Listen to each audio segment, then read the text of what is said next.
You're listening to The Table, a podcast series from students at Christian Theological Seminary. Pull up a seat. There is a space at the table for everyone.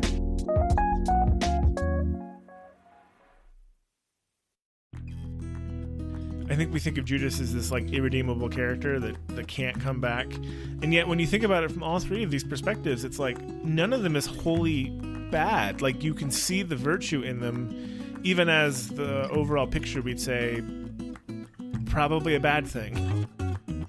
Hello. Welcome to The Table. This is your host, Jennifer, and we're talking with Pastor Andrew Guthrie about Judas, and we'll learn more about Andrew here in a few minutes. But when we first got our assignment that we were going to be talking about the table and stories from the Bible, what immediately came to my mind is the passage in Mark chapter 14, verses 17 and 18. When it was evening, he came with the 12, and they just took their places when they were eating, when Jesus said, "Truly, I tell you, one of you will betray me, one who is here eating with me." And then they still sat down and have dinner, and I've always been amazed by that, and love the whole point of Jesus had dinner even with the one who betrayed him. So I thought, of course, that's going to be the perfect thing for the table episode. But it's not that mysterious. There's not a lot of layers to it. The fact is, Jesus is awesome, and knowing everything that he knew, not only about humanity, but even specifically about Judas, who we find out later is the one who betrayed him, he's still willing to wash his feet. He's still willing to dine with him. While that's a beautiful story, there isn't necessarily a lot more to be learned about that. And so in conversation with some classmates, I was like, gosh, I don't even know how Judas could have done it. How could he have sat there that whole dinner knowing that he had betrayed him? Like, I remember as a kid that if I had done something I was worried my parents were going to find out about, I was so anxious to be around them, just waiting for that shoe to drop to be like, and so Jennifer, what time did you get home last night? Or, something like that. And so then we started talking about that anxiety maybe that Judas felt. But then what if it wasn't anxiety? What were some of the other emotions that he could have been experiencing, and why? And that's where I really started to see the layers to this conversation.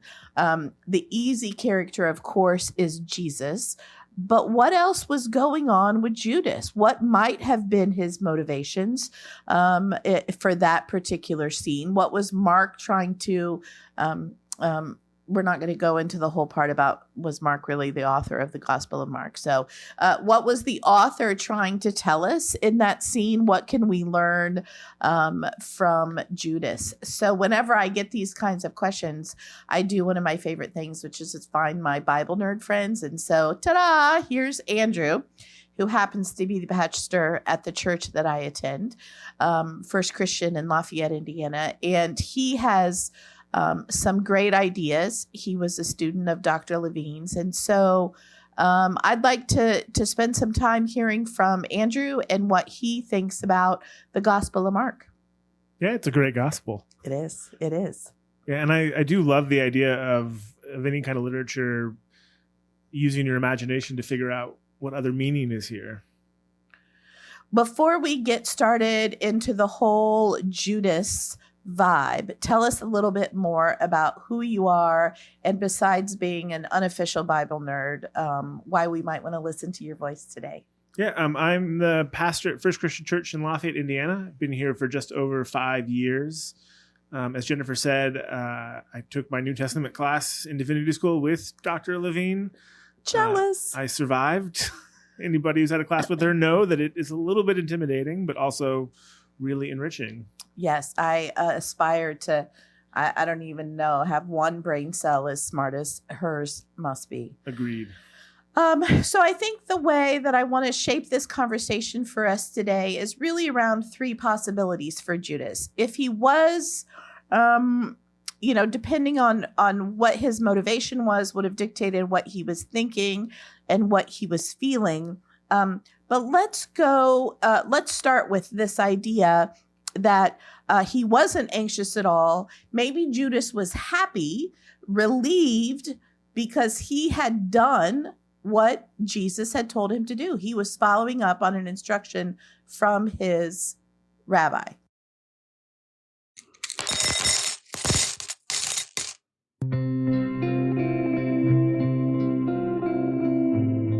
So this idea of Judas was doing what he had been instructed to do is an idea that comes from the Gospel of Judas, which is a relatively recent publication. I read a commentary that was edited by Kasser, Meyer, and Wurst in regard to the Gospel of Judas. And it is very different than the other Gospels. And its main concept is that Judas and Jesus share a spark of the divine.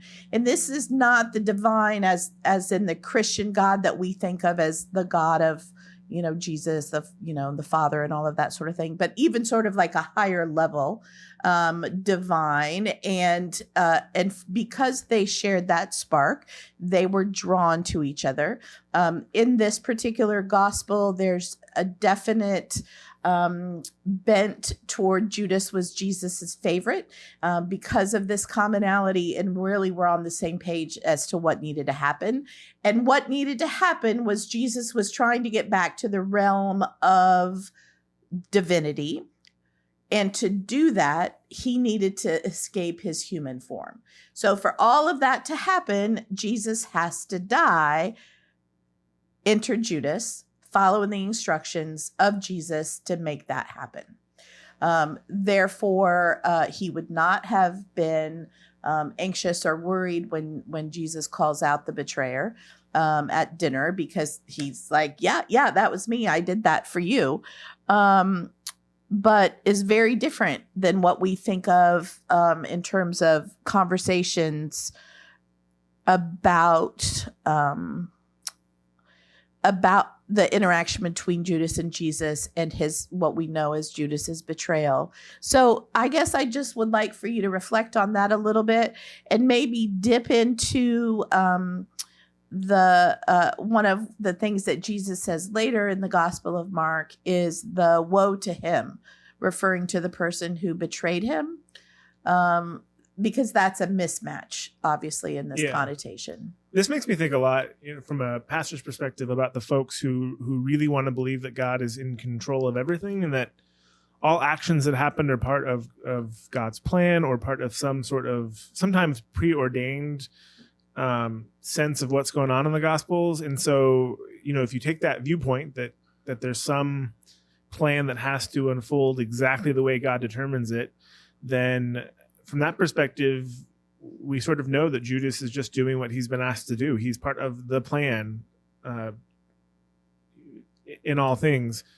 And I think this view is really common among modern Christians. We just don't always take it to like its final conclusion, which is that if God's in control and people do bad things, then we're sort of saying that God is in some way behind the bad things, which might even go with Judas, who in this perspective, Judas is really the guy who's like, I don't want to do this, but I have to.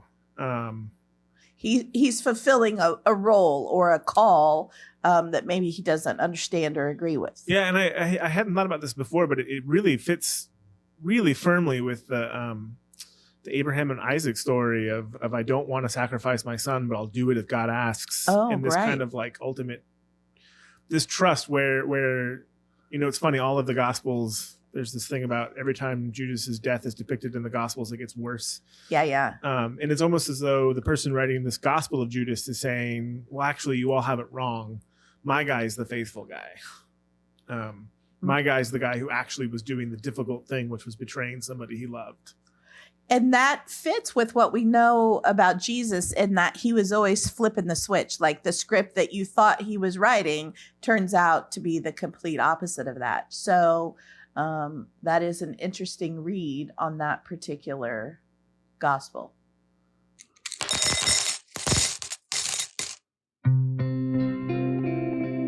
Moving on to theory number 2. What if Judas wasn't relieved, and what if he isn't anxious, but, well, I guess relieved maybe in a different way. In the first reading, he's relieved because he's being faithful. In this point of view, what if he's relieved because finally this is going to be his out? What if, all of the disciples buy into this Jesus as Christ story. And that was not a solo story being told at this time. There was a lot of folks that said that they were the Messiah, and people followed them. And so what if Judas got on the Jesus bandwagon thinking, he was the one, but after spending some time with him and seeing his teachings and that sort of thing, he started to have second thoughts. And so as a way out, he's thinking, because we have hindsight, perfect vision, the betrayal, this is the betrayal in the history of all betrayals. But in real time for Judas, how bad could it have been? He may have been thinking, this is a way out. He's not the real one. So this is the consequences of me, turning him in are not going to be that significant. So at the dinner, instead of feeling worried about it, maybe he was thank goodness, finally my time is done here. And this is my way out. He had no way of knowing what could have happened next. What do you think? Yeah. I mean, this scenario with Judas, it's funny because in some ways it's not apathy. It's the opposite of apathy. It's misplaced trust or faith not in Jesus as a person, but in the movement itself. Right. In this desire for the Messiah to come and to fulfill the promises of restoring Israel. And then you get to the sort of and I think this is an activist lesson in a lot of ways, even for modern activists. It's the ends justify the means. I have to leave him behind because this isn't going anywhere, and it's not the person of Jesus that I believe in, but rather the restoration of the kingdom. It's kind of a willing to throw your friends under the bus, right, in order to achieve your political. I kind of hear that as a fine line, though, from what you're saying. He definitely believed in the Messiah and the movement that many Jews at this time believed that the Messiah was coming. And that didn't necessarily change for Judas in this interpretation, but his vision or understanding of Jesus as the Messiah is what changed.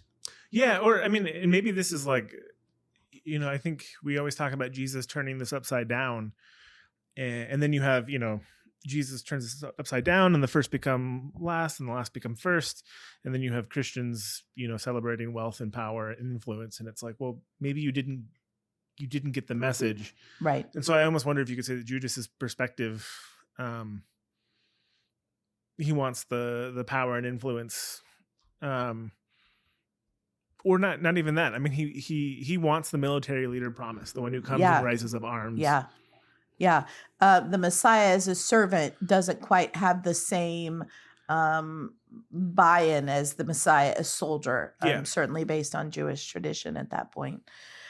Do you want to say anything about the theory that Judas was controlled by the devil, or any thoughts that this was really the action of the devil that made Judas do it?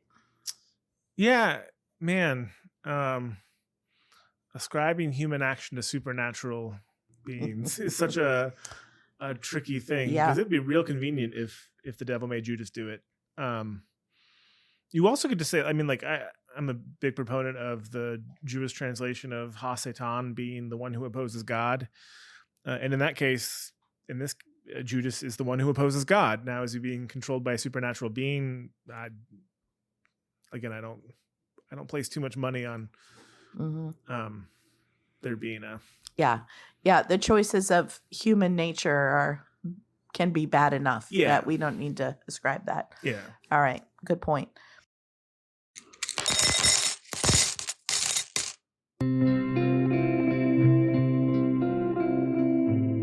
Option 3 for us. It's not that he had relief, not that he was happy to walk away, but what if he was jubilant? What if he is so into Jesus as the Messiah that he is ready to make this happen now? He's been following him for a couple of years. Jesus is definitely preaching a message of like, love thy neighbor. We know all of that, right? And nothing was changing. And so what if Judas was like, okay, I'm ready to throw some gasoline on this and, put this front and center. And so he, again, having no idea of what the consequences could be, but that he was ready to really get this thing started. Yeah, it's kind of the direct action theory, I guess. You can think of modern day examples. It's not even modern, right? I keep thinking of the Boston Tea Party when I think of this, of like the guys going to the harbor to storm the ship and throw tea into the harbor. And you, like, on one thing, it's to resist a tea tax, but it's also just to like get all the people up in arms and ready to go. And it also makes me think about, there's a book that came out a year or two ago. I can't remember the gentleman's first name, but his last name is Mom, called How to Blow Up a Pipeline. Okay. And he was advocating that the climate catastrophe is so far along now that it's probably time to start committing strategic acts of destruction. And the example that he used is Catholic workers in Iowa who were going to a pipeline and were breaking it. But the conversation in that is always, because they want to inspire people to act. The conversation is always what is inspiring people to act and what is causing the kind of damage. Usually violence towards people is actually not supporting the cause. Right.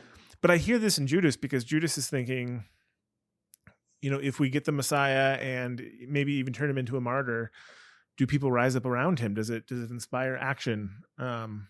Will this be the catalyst to finally get the rescue of the people of Israel? Well, it's almost, you almost wonder if Judas gets like half of it. Like Judas is like, I've heard him say he must be crucified, and then once he's crucified, then he'll rise up. Right. Which might be what he thinks, but this goes back to the whole idea that he thinks the movement or the means justify the ends, that or the ends justify the means. I always get those backwards. Yeah. But it's that sort of idea of what are you willing to do to accomplish your goals. Well, and what you just said in that last little bit also makes sense to me, and I think is portrayed frequently throughout Mark and the other Gospels, even in Jesus's own reflections back to them, as like, you almost get what I'm saying? Like, you're so close, but you just don't quite turn the corner with the full message. And there's, again, a million examples of that throughout the Gospels, but I really feel like that's a good analysis there. Yeah. And isn't that, it's so interesting in all three of these that I think we think of Judas as this like irredeemable character that can't come back. And yet when you think about it from all three of these perspectives, it's like none of them is wholly bad. Like you can see the virtue in them, even as the overall picture, we'd say probably a bad thing. Yeah. What he did. Yeah. And I think one of the key lessons I've really learned through some of this exploration, and I do want to do an official shout out to Dr. Levine and her book, The Gospel of Mark, which really illustrates a lot of key points just throughout the parables, and really understanding some of those nuances, is that it just that throughout the Gospel of Mark and the story of Jesus and his acts as a human, he's interacting with all of these different players, and so we get caught up, of course, always in the Jesus part of it, the narrative, but these other characters, that's who we look more like than the Jesus character, So feeling like Judas and being tired of there not being a change, feeling like Judas and not seeing the outcome that we want to see, or questioning our faith or our belief, even those things that we see right in front of us. I think when you describe Judas as irredeemable, like he's the bad guy of the Bible. There's no really anybody probably that would argue against that.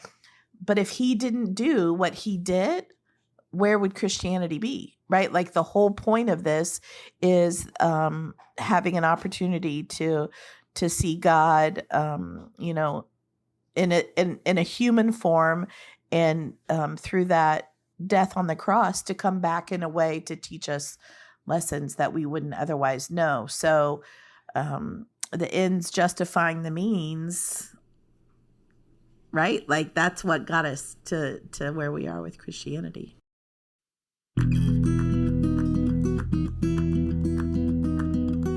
When we started talking about this project, it made me think a lot about this is kind of an Ignatian practice to read yourself into Scripture. Where do you see yourself in the characters? And it's who would choose Judas to read themselves into? But like you said, all the characters in the Bible are there for us to learn from. That like Judas didn't make mistakes that haven't been made by other folks, if not us, including ourselves. Yeah. So it's interesting to take such a polarizing. And he's not even a polarizing figure. To take such an awful figure and say, what if we pretended as though what he was doing had virtuous motivation behind it? Yeah. And for me, I got to that point by really thinking about the emotion that he would have experienced at that dinner table, which took me beyond just the act of the betray, taking the money and, doing that deed. Like he was motivated by something, and maybe it wasn't what we always think of as just, greed. That there's a lot more layers to that, and those I think are the ones that I can certainly identify with. But we always come back to the same conclusion. No matter what motivated Judas, Jesus loved him.